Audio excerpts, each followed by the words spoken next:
요한복음 20장입니다. 요한복음 20장에는 요한이 예수님의 부활 얘기를 기록한 목적은 그리스도의 부활이 십자가에 죽으심과 함께 실제적으로 증명할 수 있는 역사적 사실임을 증거하기 위함이었습니다. 그러나 십자가 이야기와 마찬가지로 부활 이야기도 상당한 차이가 있습니다. 그러나 첫째로는 예수님의 시신이 장사된 무덤이 비어 있었다는 것과 둘째 부활하신 예수님이 제자들에게 모습을 나타내신 일 등은 공통적으로 기록되어 있습니다. 특히 요한복음은 공간복음서의 내용을 보충하려는 의도가 있기 때문에 표현상에 어느 정도의 차이가 있긴 하지만 전체 줄거리에는 내용적으로 모순되거나 문제가 되는 점은 없습니다. 1절에서 10절까지 얘기는 예수님께서 살아나신 것에 대해서 마태복음 28장, 마가복음 16장, 누가복음 24장에도 얘기했습니다. 1절을 보면 주간의 첫날 일찍이 아직도 어두울 때가 나오는데 무덤을 찾아간 여자들의 수가 틀린 이유에 대해서는 마태복음 28장 1절을 보시면 됩니다. 우리는 모르겠습니다라고 표현을 하면 함께 동행한 사람이 있었음을 암시합니다. 막달리아 마리아는 이때 대변인과 같은 역할을 했던 것 같습니다.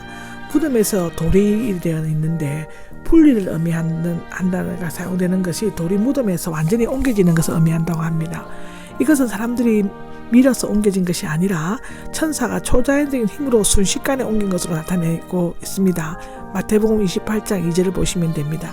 마태는 이 돌이 봉인되고 로마 군인이 지킨 것, 아침에 지진이 있어 돌이 굴러나가고 군병들이 놀라 보고하러 간 것 등을 진술하고 있습니다. 마리아는 이 일들이 일어난 후 왔습니다. 2절입니다. 2절을 보면은 시몬 베드로가 나옵니다. 비록 3번씩이나 예수님을 모른다고 부인을 했지만 철저히 회개하고 돌이킨 후에 형제를 굳게 하라는 말씀대로 여전히 제자들 가운데서 중심적인 역할을 하고 있었던 것 같습니다. 마가복음 16장, 누가복음 24장을 보시면 됩니다. 사랑하였던 다른 제자인데 본서를 기록한 요한 것 같은데 무덤에서 가져갔습니다인데 평소 예수를 적대하던 유대교 광신자들이 시신을 훼손할 가능성이 충분히 있었습니다. 3절에서 10절까지는 베드로와 다른 제자가 무덤을 달려가서 본 바를 기록하고 있습니다. 마리아의 말을 들은 열정적이고 성질급한 베드로가 뛰쳐나갔고 요한이 뒤따라갔습니다. 아마도 요한이 더 빨리 달려가서 먼저 무덤에 도착한 것은 4절을 보면 알 수 있습니다. 젊었을 뿐만 아니라 예수님의 처형 장면을 직접 목격하면서 매장된 무덤 위치도 자세히 알았기 때문일 것입니다. 그는 주의 깊게 자세히 관찰하기 위해 몸을 굽혀 세마포가 놓여 있는 것을 보았지만 안으로 들어가지는 않았습니다. 5절에 기록되어 있죠. 아마도 젊었기 때문에 무서워 선뜻 나서지를 못했기 때문이었을 것입니다. 한편 베드로는 성격대로 무덤 안으로 들어갔다고 6절에 나오고 있습니다.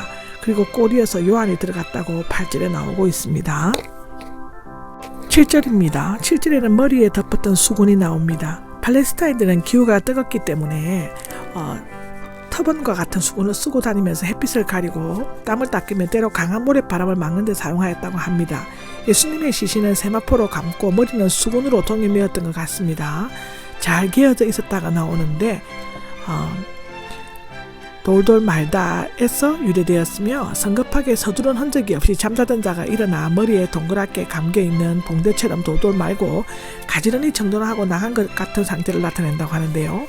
만일 누군가가 시체를 훔쳐갔다면 세마포나 수건을 벗겨내어 잘 정돈해놓고 갈 가능성은 전혀 없었기 때문이죠. 그리고 이 사실은 예수님의 육신의 실제를 부인하고 영적인 존재인 전만을 주장하였던 가현설을 반박하고 있습니다. 가현설이란 육신이 없는 사람이 세마포와 수건이 새겨져 놓여지지 않을 것이기 때문이죠. 기독교는 잘 정돈된 이 빈 무덤 위에 세워진 부활과 생명의 종교입니다. 아멘. 8절입니다. 8절에는 그제서야가 나옵니다. 베드로의 담대한 행동에 영향을 받아 요한도 용기를 내어 들어갔습니다. 보고 믿었다는데 그들은 무덤 문이 열리고 시신이 감쌌던 세마포와 수건이 잘 정돈되어 있었고 무덤이 비어있는 것을 보았습니다. 이것은 예수님께서 부활하신 것을 나타내는 분명한 증거인데요. 베드로와 요한은 들어가서 더욱 자세히 들여다보았는데 베드로는 그 겉모습만을 보았지만 요한은 그 의미를 간파하였습니다. 말하자면 베드로가 보다 나은 시력을 가졌다면 요한은 보다 나은 통찰력을 가지고 있은 것이죠. 베드로는 곧 스스로 이상하게 여기면서 돌아갔지만 요한은 비록 부활하신 예수님을 뵙지는 못했지만 그가 무덤에서 사셨다는 것을 믿는 최초의 인물이었다고 볼 수 있습니다. 믿었다가 나오는데 부정가건으로서 가정이 아닌 단호한 행동을 가리키고 있습니다.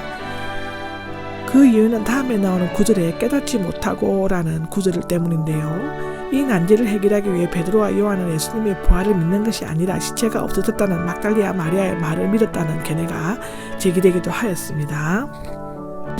구절은 죽은 사람들 가운데서 깨닫지 못하고 있었기 때문이다가 나오는데 베드로와 요한은 예수님이 부활하신 것을 믿기는 했지만 성경에서 이 사실에 대해 예언했다는 사실은 깨닫지 못하는 듯합니다. 그런 의미에서 볼 때 그들의 믿음은 성경의 기초 위에 세워진 확실한 부활신앙은 아니었던 것이죠. 10절입니다. 10절에는 자기들이 집으로 돌아갔던데 아마도 지금 그들은 예루살렘에 있는 어떤 집, 즉 혹은 마가의 다락방에 제자들과 함께 머물러 있었던 것입니다.